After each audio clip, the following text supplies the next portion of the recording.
Shri Shripad Y. Nayak, Honorable Minister of State, Ministry of New and Renewable Energy, Government of India. Kindly keep the applause going. Shri Abhay Bakre, Mission Director, National Green Hydrogen Mission, MNRE. Shri Akash Tripathi, Managing Director, SECI. Shri Vineet Mittal, Chairman, Avada Group. Once again, a very warm and hearty welcome to the distinguished dignitaries on stage. Thank you very much for gracing this event with your benign presence, for sparing your valuable time for us. And now, as a gesture of respect and appreciation, we now extend ceremonial felicitations to our honored dignitaries present on the dais. I request Shri Akash Tripathi, MD SECI, to please welcome Dr. Jitendra Singh, Honorable Minister of State, Independent Charge, Ministry of Science and Technology, Government of India. And can we once again welcome our Honorable Minister, sir, with a warm round of applause. Once again, a very warm welcome to you, Honorable Minister, sir. I now request Mr. Tripathi to please welcome Shri Shripad Y. Nayak, Honorable Minister of State, Ministry of New and Renewable Energy, Government of India. Let's together once again welcome Honorable Minister of State, Shri Shripad Nayak.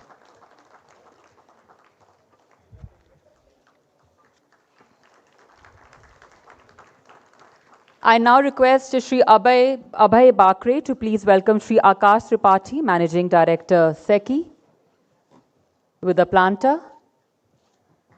Ladies and gentlemen, please join me in welcoming Mr. Akash Tripathi. I now request Shri Sanjay Sharma to please join us on stage. Shri Sanjay Sharma, Director, Solar, SECI, to kindly join us on stage and welcome Shri Abhay Bakre, Mission Director, National Green Hydrogen Mission, MNRE. Let's together welcome Shri Abhay Bakre.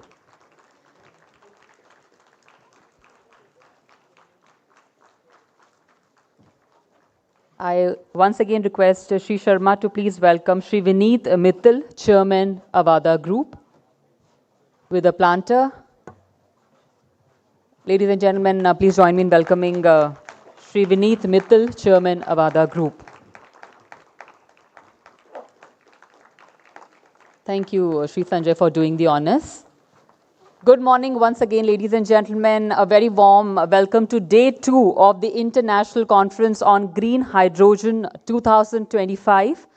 After an impactful opening day filled with discussions, innovation, and partnerships, we begin today's proceedings with the high-level addresses, featuring distinguished leaders and policy makers who are shaping India's green hydrogen roadmap.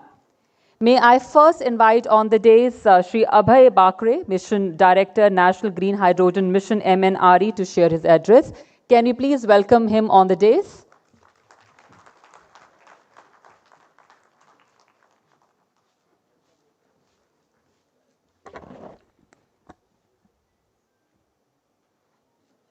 Honorable Dr. Jitendra Singh Ji, Minister of State, Independent Charge, Science and Technology, Earth Science and Space, and today's chief guest,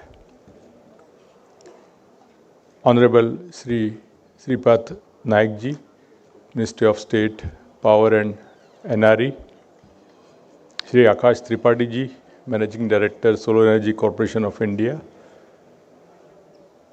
Shri Vineet Mittal Ji, Chairman, Avada Group, senior government officials from SECI and other PSUs, experts, delegates, ladies and gentlemen, and media friends.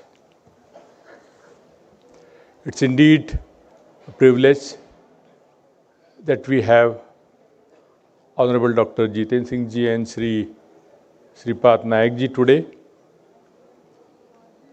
to address us on this two-day annual event which we are organizing, celebrating every year. Sir, this is the third edition after the launch of National Green Hydrogen Mission. Within this, a period of less than 3 years, we have already established India as one of the fastest growing ecosystem for hydrogen. the kind of activities which have been implemented or which have been envisaged or kick-started in the last 2 years or so have not been witnessed anywhere in the world. Sir, every year when we take stock and also gather here, the main objective is to actually think collectively, discuss and share the learned lessons, not only within India, but also across the globe. So today's high-level discussion will be actually taking shape in further getting directions based on the discussions held yesterday, and also the kind of deliberation we envisage here and what we can target ourselves for at least next 1 to 2 years. Sir, yesterday's deliberations mainly focused on how the global collaborations have emerged in last 2 to 3 years across different continents, how the partnerships are useful to scale up the hydrogen economy, how the different industry partners can collaborate and set up projects, whether it's for manufacturing of equipment or whether it is production of green hydrogen or its derivative, how the cross-border trade can happen among the different continents, what are the challenges, economic, regulatory, etc. Sir, these two areas we focused yesterday. There were plenary sessions, but there were focused sessions, almost 12 dedicated theme-based sessions, where different experts delivered their experience and also exchanged a lot of knowledge on these areas. But sir, today the focus will be on technology part, the skilling part, the standards and other technical aspects such as testing facilities, the certification program. So all these elements of technical nature and how to actually strengthen the ecosystem for an emerging green fuel, which is green hydrogen. How can it take place based on the activities and the strength available within India and the lessons from the other countries. So these are the priorities, sir, for today. Again, there will be plenary sessions talking about the niche areas like civil aviation, shipping, etc. But we will also focusing on certain other infrastructure and other challenges which will actually find out the new sectors coming up. So the progress of National Green Hydrogen Mission has been already briefed by Honorable Ministers and the other dignitaries yesterday also. But the kind of activities which we are scaling up in new sectors like shipping, steel, city gas, and even the mobility, trucks and buses, the heavy haul, these are actually the new steps which we are taking very confidently, and we are getting good success, sir. We have also been informed that few pilot projects have already started producing green hydrogen, and this is really encouraging. And the total capacity itself has now almost reached something around 8,000 tons per annum. So these are all either they have commissioned or at the last stage of commissioning. So within this year, we are going to touch more than 8,000 tons per annum capacity, which is really a good initiative for us. This will also tell us, sir, what are the technical challenges, what kind of logistics which they will find it to take the hydrogen to the consumer. We have already seen the success in terms of price discovery of replacing grey ammonia, and within a 10-year fixed contract, which we believe after 10 years the cost will be in fact better for the green ammonia, we are expecting a $2.5 billion of foreign exchange saving for the country, only for that particular auction, which SECI has discovered at the lowest price in the world. So the kind of impact it will have, this green hydrogen economy will have, it is quite visible, the kind of projects which are coming up, and they offer very, very immense potential for replacing the fossil fuel import for the country, but also opening up many, many sectors for decarbonization through this new green fuel. It's an honor we have the dignitaries here, and we are eager to hear from them. And once again, I welcome the dignitaries and all the delegates here for this opening session here. Thank you so much. Thank you, sir, for your insightful remarks. May I now invite Mr. Vineet Mittal, Chairman, Avada Group, to address the August gathering. Can you please welcome him on the dais?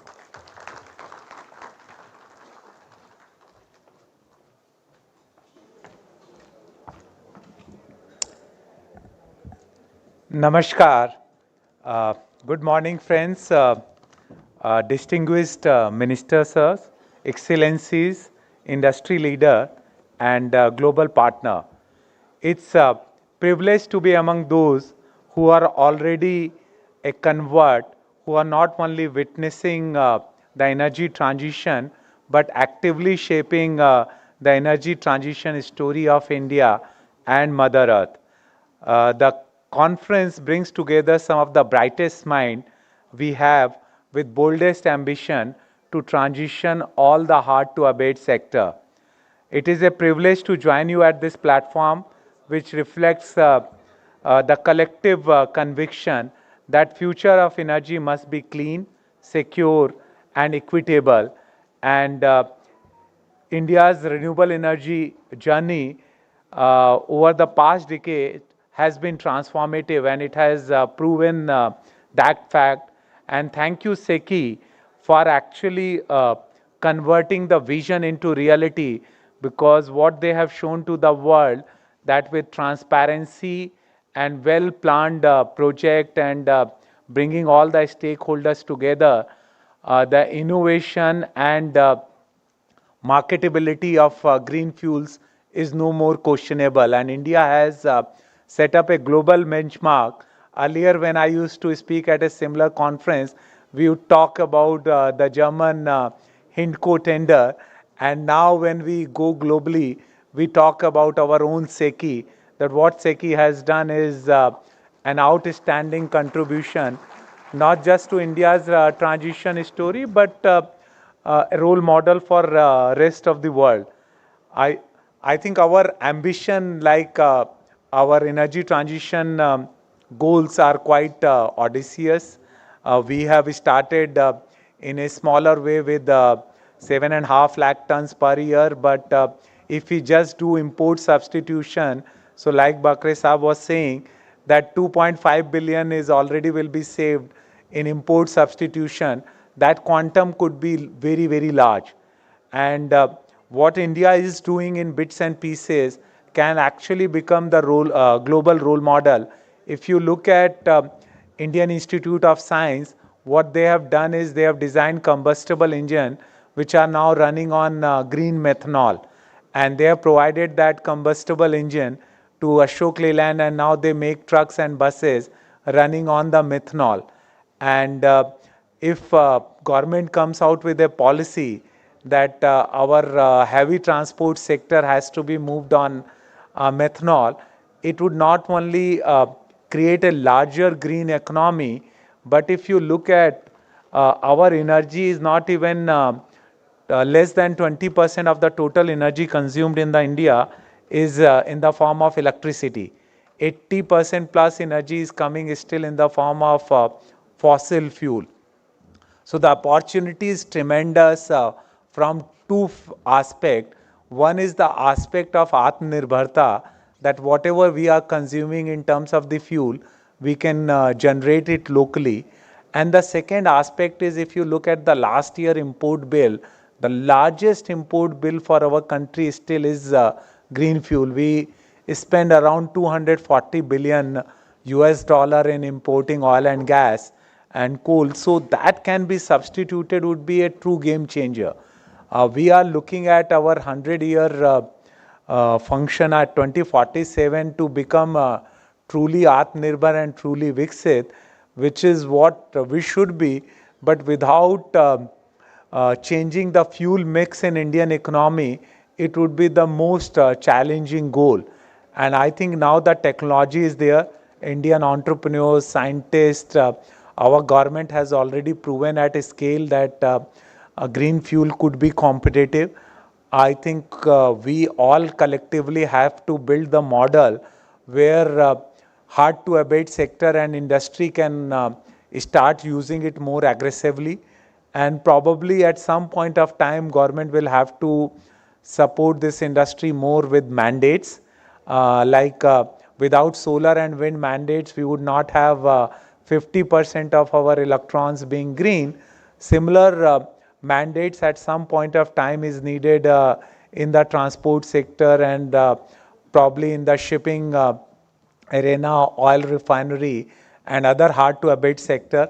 I think carbon market is a very good start, and once the carbon market becomes robust and is pricing carbon appropriately, then grey ammonia plus carbon price would make green ammonia more competitive. So we are on the right path, and we are fortunate that the people sitting in this room and other people who are dedicated to energy transition are making it happen. So we all have a collective responsibility to actually fulfill India's potential by changing more and more and adopting more and more green technology. And I envisage an India which not only meets its energy need, but helps the world through decarbonization, exporting not just semiconductor and technology made in India, but at some stage we are also exporting green fuel, and we become the role model for most powerful renewable energy transition in the world. And we have our biggest strength is the energy of our people, which is the most powerful renewable resources, and we are blessed with abundance of sun, wind and water, which combined can provide round the clock green power, which makes us among some of the most competitive green fuel source in the world. So energy transition in my view is not just about technology, it is about transforming the destinies of nation, and not only solving for the environmental related problem, but the economic growth and economic currency stability related problem. So it's one of the most stronger pillar for Viksit Bharat we can build through green fuel and green energy. And thank you all for your commitment to this sector, and that future you have ability to build and implement. And I wish you all the best, and thank you MNRE and all the organizer for bringing all of us every year together to ensure that we remain on track to do the green transition and implement Viksit Bharat. Thank you everyone. Thank you very much, sir, for sharing your valuable perspective with us. May I now invite Mr. Akash Tripathi, IAS Managing Director, Solar Energy Corporation of India, to share his thoughts with us.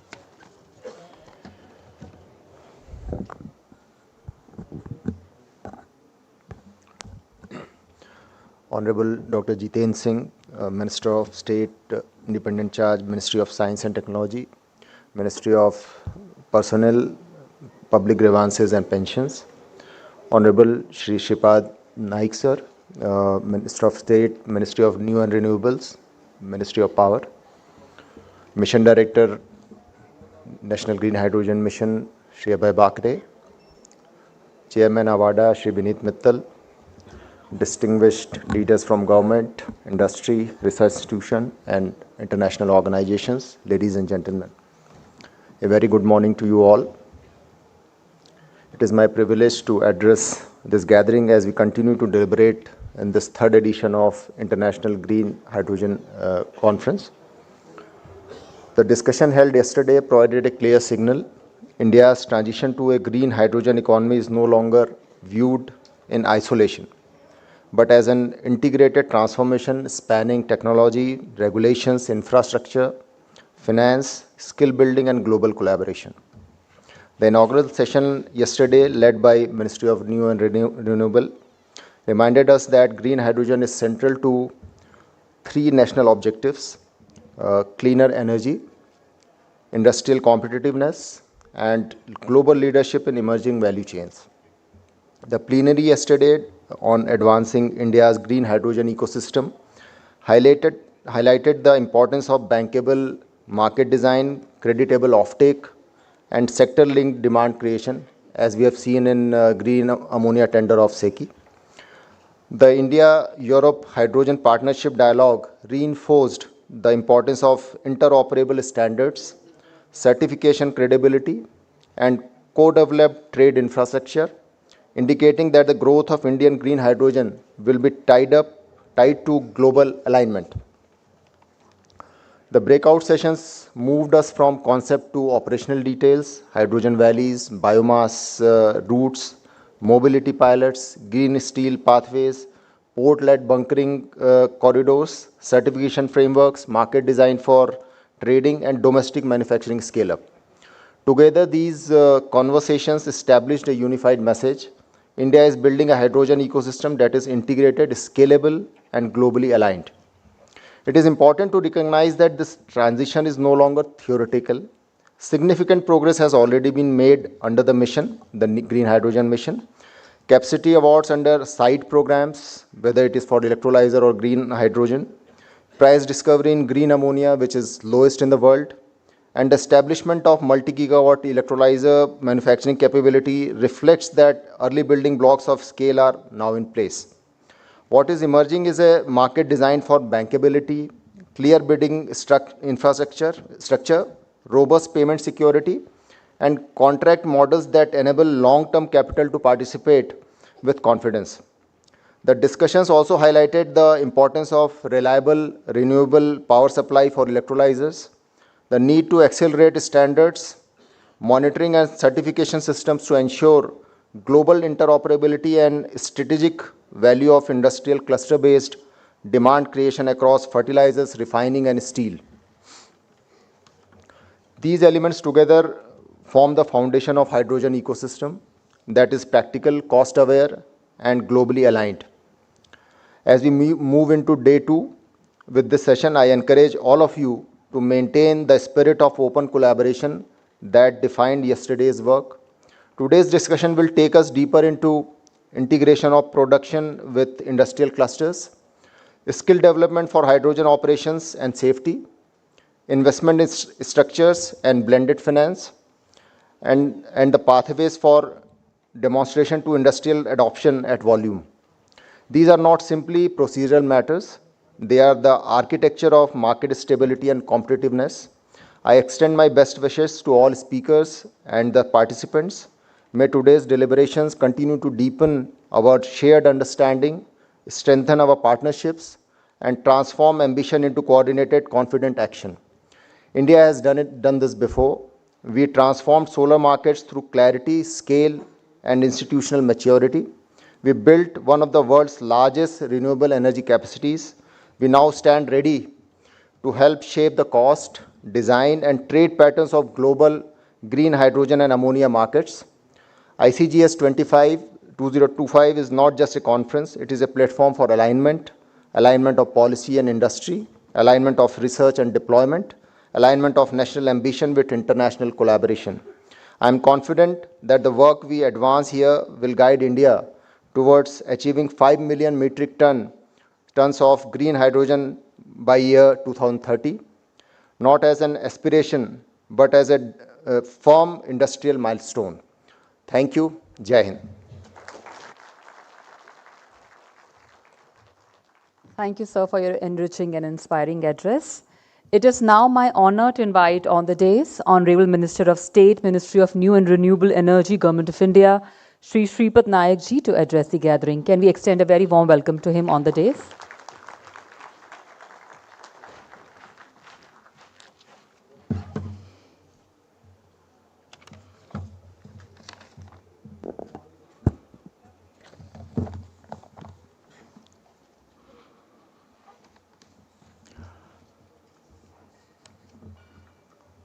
Namaskar.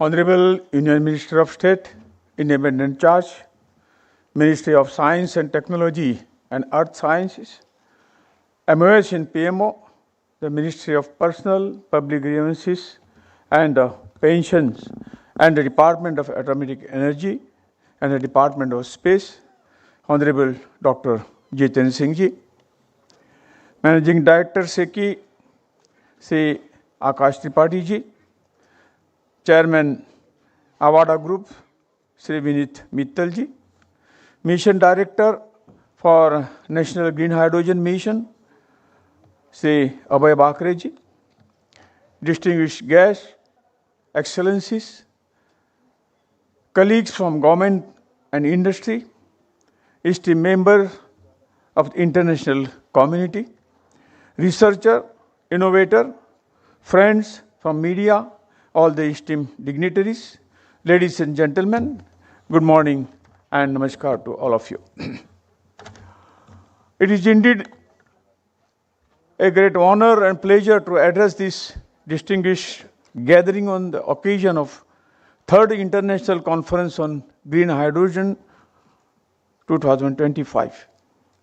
Since yesterday, Bharat Mandapam has truly become the global epicenter of ideas, innovation, and inspiration for a cleaner and greener future. Day one of the ICGH focus on the fundamental dimensions such as the policy, infrastructure, innovation, and domestic integration. Today's session would deliberate upon global scale of opportunity, exploring the themes of industrial decarbonization, hydrogen trade, technology innovation, finance, and ecosystem readiness. India's energy transition is one of the boldest and fastest in the world.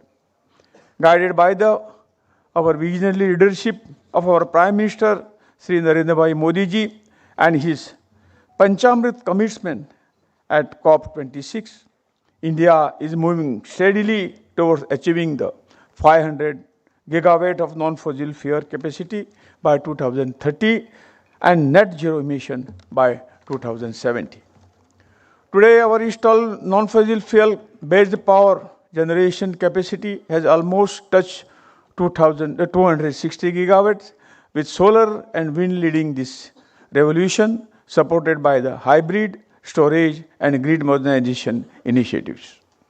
This strong renewable foundation has now empowered India to take the next decisive step, the green hydrogen revolution, converting our renewable strength into the clean molecule that can decarbonize the industries, fuel transport, and support global trade. The National Green Hydrogen Mission, launched in January 2023, marked a turning point in India's clean energy story. In just 2 years, we have transitioned from planning to concrete action, allocating incentive scheme worth over 17,000 crores for green hydrogen production and electrolyzer manufacturing. Projects have been awarded for 3,000 megawatt per annum of domestic electrolyzer manufacturing and 8.62 lakh metric tons per annum of the green hydrogen production. SECI has discovered globally competitive prices which are amongst the lowest in the world for the supply of 7.24 lakh MTPA of green ammonia to fertilizer units. Projects have been awarded for the production and supply of 20,000 MTPA of green hydrogen to IOCL, BPCL, and HPCL refineries. Pilot projects are being rolled out in the transport, steel, and the shipping sector, including 37 hydrogen-fueled vehicles, 9 refueling stations, 5 green steel pilot, and India's first hydrogen bunkering and refueling facility under the development of Vivo Chidambaram ports. To strengthen the innovation ecosystem, India has launched 4 Hydrogen Valley Innovation Cluster HVICs in Jodhpur, Pune, Bhubaneswar, and Kerala, creating the integrated regional ecosystem for the research, technology, validation, and local manufacturing. For skill building, 47 qualifications have been approved, 81 master trainers and 331 trainers aligned, and over 6,000 youth trained in hydrogen-related skills. The Green Hydrogen Certification Scheme of India, launched in April 2025, now provides a transparent mechanism for tracing the emission and certifying the truly green hydrogen. These achievements clearly demonstrate that the National Green Hydrogen Mission is delivering the tangible result, creating infrastructure, demand, job, and investors' confidence. India today stands at the forefront of the global green hydrogen movement. Recent market analysis highlights the magnitude of the opportunity. Diverse studies and reports suggested that India's green hydrogen market is projected to grow at a compound annual growth rate of over 20 to 40% in next 5 to 10 years. This projection reaffirms that India is not only ready for domestic transformation, but also poised to emerge as a global export hub for hydrogen and its derivation, such as green ammonia and methanol. As per the international estimate, by 2050, nearly 190 million tons of hydrogen could be traded across the border. With our renewable energy abundance, geographic advantage, and policy clarity, India aims to capture nearly 10% of global given hydrogen demand by 2030. In this journey, we are not merely participant but leader, shaping the rules, building the markets, and driving global collaboration. This year's conference has been exceptional participation with over 100 expert speakers, 200 government officials, and more than 1,200 delegates, including the industry leader, researchers, and international partners. The discussions have focused on scaling up the production, technology innovation, financing model, infrastructure readiness, and industrial applications. Today's deliberation brings into focus the next phase of our collective journey: industrial decarbonization at scale, creation of the global trade and market alliances, and the strengthening the innovation, R&D, and finance ecosystem. Friends, the green hydrogen transition is not just a technological shift. It is an economic, environmental, and societal transformation. To the industry, I urge you to accelerate the project execution, scale up the electrolyzer manufacturing, and invest in innovation. To the state governments, I urge to continue developing the hydrogen hubs and industrial cluster that can anchor the local economies. To the financial institutions and investors, I urge to recognize this as a long-term opportunity, one that promises growth, resilience, and sustainability. To our researchers and startups, continue pushing the frontiers of electrolyzer, storage, and efficiency. And to our global partners, let us strengthen the cooperation in standard certification, R&D, and trade to make the India key pillar of the global hydrogen value chain. Together, we can transform this movement into a movement of that position. India is the green hydrogen capital of the world. The third international conference on green hydrogen is not merely a forum of ideas. It is a blueprint for action. The coming decade will define how humanity transitions to clean energy. Green hydrogen will not just power industry, it will power hope, resilience, and sustainable prosperity. Let us work collectively, governments, industry, academia, international partners, to make hydrogen the fuel of the future, and India is the global leader in this clean energy revolution. Thank you all for your commitment, innovation, and partnership. I wish all the success to the conference and extend my best wishes for the deliberation ahead. Thank you very much. Jai Hind. Thank you, Honorable Minister, for your inspiring address and continued support in driving India's renewable energy transition. It is now my privilege and my singular honor to invite on the dais Honorable Minister of State, Independent Charge, Ministry of Science and Technology, Government of India, Dr. Jitendra Singh, sir, to share his address. Can we extend a very warm welcome to him?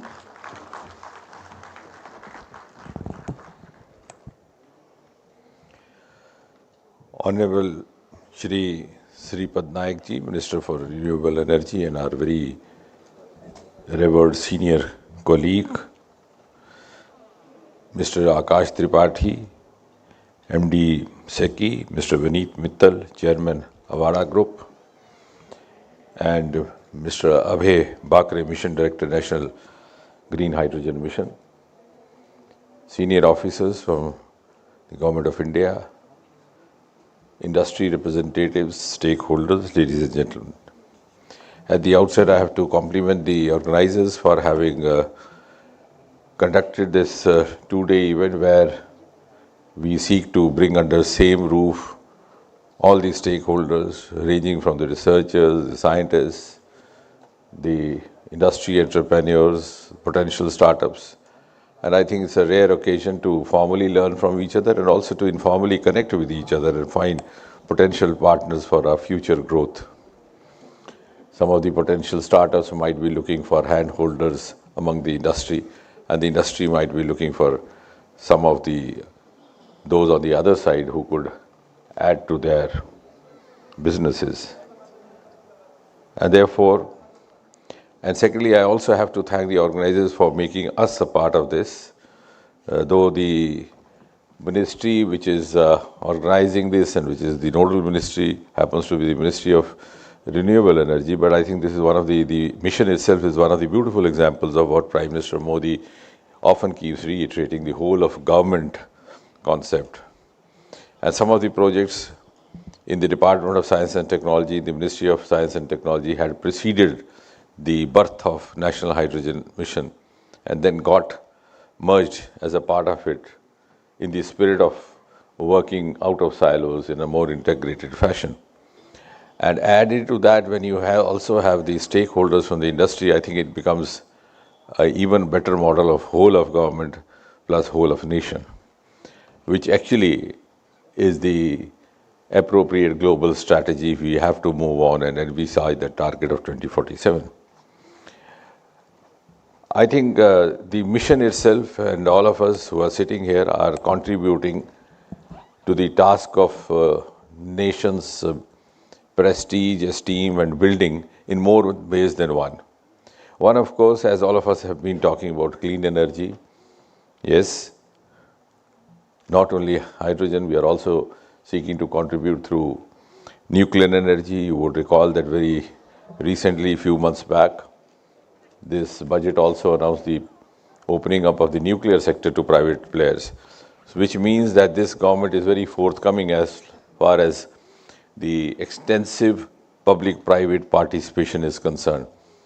And why I am referring this is because I think this is something which nobody had expected, opening up the nuclear sector to the private players, because everybody was reconciled that this was something which is sought to be worked behind a veil of secrecy, and there was no demand either.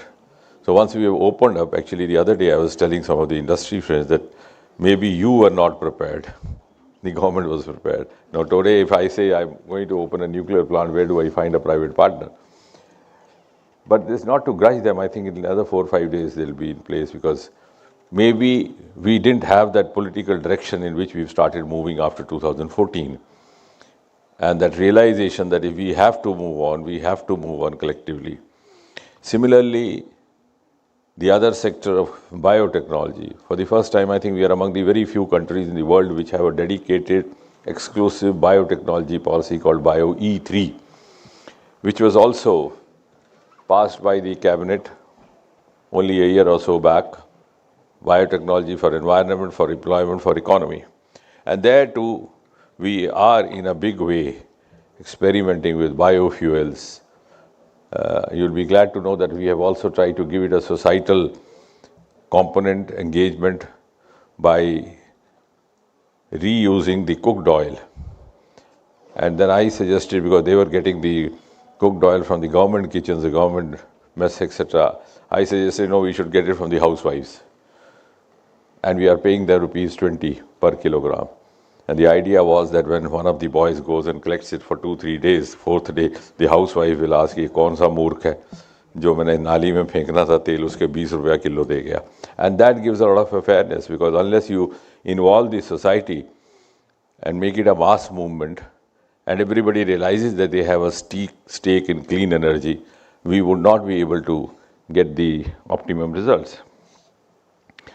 Now, as far as the hydrogen mission is concerned, and I think of all the things, the other aspect that is also being very silently, subtly is being addressed is the geopolitical positioning of the country. So when we talk of Atmanirbhar Bharat, most of us are dealing with scientific streams. We need to also scientifically analyze what is the roadmap for that. It sounds very holy, very fanciful, very romantic saying so. But scientifically, how do we reach there? So I think one of the key factors would be reducing our dependence on petroleum imports. And for that, again, we have to resort to all these means, whether it's the hydrogen, whether it's a biofuel, whether it's a nuclear source.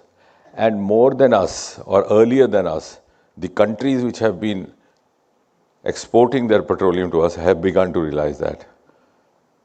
It's sometimes very amazing that they have started shifting their economy thrust from petroleum products to the other products. After having made a big fortune for decades together, now they realize that very soon we would be losing out of the market.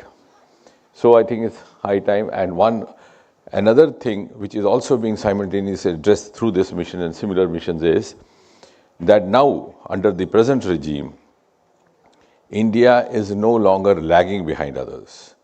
We have had a very bad experience of IT, which happened here almost a decade and a half later. But it's no longer so. When we started with the black and white television, they were already using television for 2 decades and had graduated to the next level. So here we are now, whether it's a quantum mission, whether it's a hydrogen mission, whether it's the biotechnology, which is said to be the next industrial revolution, is said to be biotechnology driven, as is the opinion across the world. And there's going to be a paradigm shift from the manufacturing sector to the recycling and regenerative processes. So we are already into it. We would not be carrying the dubious reference of having followed somebody. We are already early initiators. So, and as far as the hydrogen mission per se is concerned, the mission for advancement in high impact areas, the electric vehicle, where we again have industry plus the government sector coming together, and the battery powered fuel cell electric vehicles. And very recently, as I was referring a few moments ago, the private sector was not prepared. So I think very thoughtfully and very courageously, government has rolled out, as Prime Minister himself announced in the 3-day ASTIC conclave, the 1 lakh crore RDI fund. So I think it's one of the rare occasions when government is funding the private sector. Usually the private sector is expected to fund it. But the idea is that, as I said, the private sector was not prepared. But though the industry is smart enough, the government is also not less smart. We are giving them money to attract them in the hope that tomorrow or day after tomorrow, then they will be funding the whole lot of it. So it's just initial incentivization, because to initiate them into that, in a hope that all of us then will be getting richer from each other. Now, the Department of Science and Technology had way back in 2018 envisaged this hydrogen fuel cell program, and therefore, which of course we were doing in collaboration with IIT Bombay, which is not known as Mumbai, still carries the old name like IIT Madras. So incidentally, the IITs have refused to adopt the new name for their legacy region. So we were there with them, and also with NFTDC Hyderabad. And the mission innovation, I know how many of us in this room are aware that the mission innovation, the name itself was coined and suggested by Prime Minister Modi. in one of the international meets. And that was accepted and liked by everybody else, all the other delegates. So in Mission Innovation 2.0, we have also envisaged the target of reducing clean hydrogen cost to $2 per kilogram. So that is a very ambitious target, but once we've laid it, I'm sure all of us are working painstakingly. And a beautiful initiative, which the Honorable Minister also mentioned, which actually originated from the department where I work, was the Hydrogen Valley Innovation Clusters, which later on, of course, when the Mission Hydrogen came in, it got amalgamated with that. And as the Honorable Minister said, we already thought of more. Again, what is notable is that in tune and tenor of the recent turn of approach in the government functioning, it is going to have a huge funding from non-government sources. So we have estimated a total amount of, say, rupees 485.32 crore, as much as 315, that means 315.43 crore will come from the other sources, and initial government contribution will be around 169.89 or 170 crore. So this also allies with our other recent initiatives like the National Research Foundation, which we have given the Indian flavor named Anusandhan. Again, almost 60-70% of the resource would be from non-government entities. So I think now gradually the change of mindset has started happening. So we also, as part of the society, have to learn to depend less and less on the government. And many of the successful ventures in the West are totally away from the government affiliation because they don't need to have.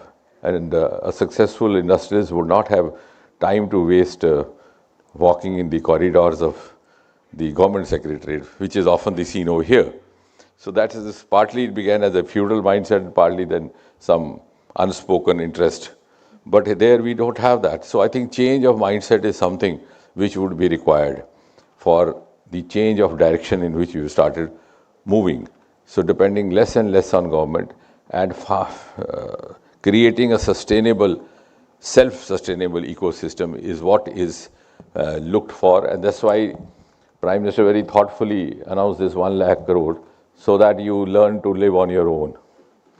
And this is the initial push. And therefore, as was also being said, the blueprint for hydrogen hubs has been laid down. And therefore, I think to conclude, one of the important components for the Viksit Bharat or a self-reliant Bharat would be a self-reliant hydrogen economy. And through this conclave and this morning, let's all go back with the pledge that we would target and work for a self-reliant hydrogen economy and create a role model for the rest of the world. Thank you, ladies and gentlemen.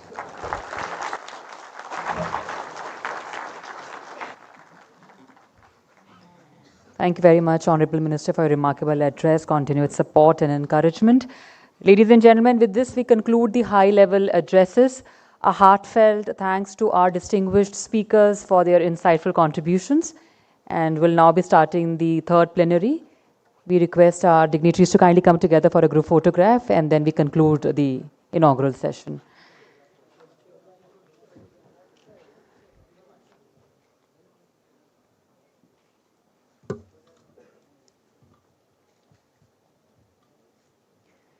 Can we once again thank our distinguished dignitaries for joining us this morning and for their valuable time, their gracious presence.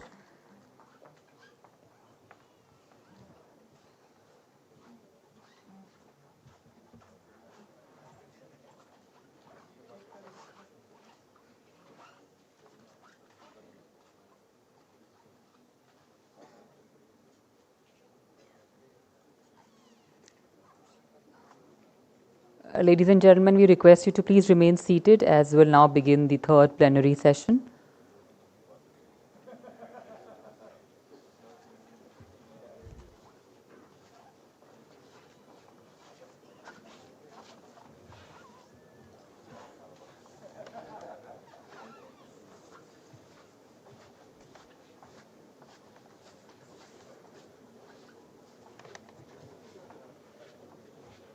We'll now quickly prepare our stage for plenary session 3. Kindly remain seated.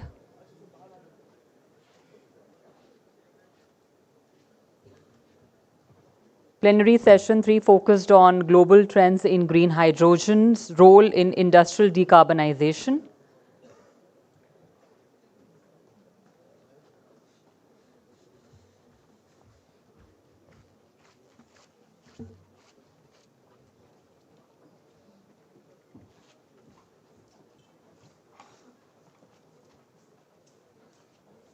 Post this, one more plenary session is lined up, and then we'll break for lunch.